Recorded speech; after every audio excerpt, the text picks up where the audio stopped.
টানা 10 দিনের কর্মসূচির পর আন্দোলন প্রত্যাহার করেছেন বেসরকারি এমপিওভুক্ত শিক্ষক কর্মচারীরা।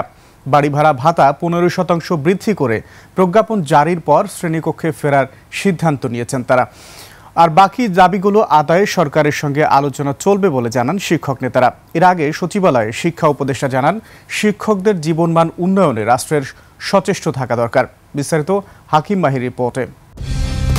কালার এক্সপার্ট, জর্জ স্যাপ এবং মাইল্ড অন হ্যান্ডস টেকনোলজি সমৃদ্ধ অরিক্স ক্রিস্টাল ওয়াশ আপনার লন্ড্রি এক্সপার্ট। কেন্দ্রীয় শহীদ মিনারে টানা 10 দিন অবস্থান কর্মসূচি, বিক্ষোভ ও অনশনের পর ঘোষণা আসে, শিক্ষকদের দাবি মেনে নিয়েছে সরকার। বাড়ি ভাড়া 15% বৃদ্ধির প্রজ্ঞাপন জারির ঘোষণায় উচ্ছ্বাস প্রকাশ করেন তারা। আন্দোলন করে সফল হয়ে প্রজ্ঞাপন নিয়ে বাড়ি যাচ্ছে আলহামদুলিল্লাহ। এ সময় শিক্ষা প্রতিষ্ঠানে ফিরে যাওয়ার ঘোষণা দিয়েছেন আন্দোলনরত বেসরকারি এমপিওভুক্ত শিক্ষক কর্মচারীরা। ভবিষ্যতেও সব ন্যায্য দাবি মেনে নেওয়া হবে এমন আশাবাদ জানান তারা। আজকে যখন সরকার আমাদের দাবি কিঞ্চিত হলেও মেনে নিয়েছেন, আমরা সরকারকে ধন্যবাদ জানাই। আগামীকালকে আমাদের শ্রেণী কার্যক্রম পুনরায় চলবে এবং শিক্ষার্থীদেরকে আমাদের আন্তরিকতার মাধ্যমে আমাদের যে শিখন ঘাটতি ছিল এটা পুষিয়ে দেওয়ার চেষ্টা করব। আনুষ্ঠানিক সংবাদ সম্মেলনে শিক্ষক নেতারা জানান, শিক্ষার্থীদের ক্ষতিপূরণে শনিবারও শ্রেণী পাঠদান চালিয়ে যাবেন তারা। এছাড়া কর্মচারীদের উৎসব ভাতা বৃদ্ধির বিষয়ে সরকারের সঙ্গে আলোচনা চালিয়ে যাওয়ার কথাও জানান তারা।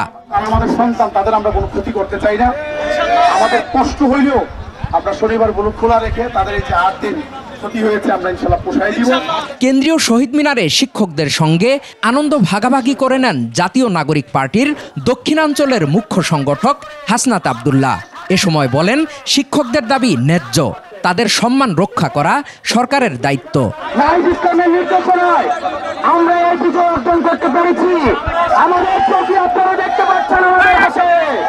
এর আগে সচিবালয়ে শিক্ষক কর্মচারী প্রতিনিধিদের সঙ্গে বৈঠক করেন শিক্ষা উপদেষ্টা।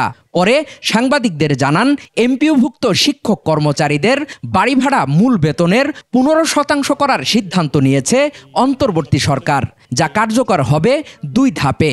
7% এই বছর এবং আগামী বছর এটা পুরোটা উন্নীত হয়ে 15% সেটা হবে।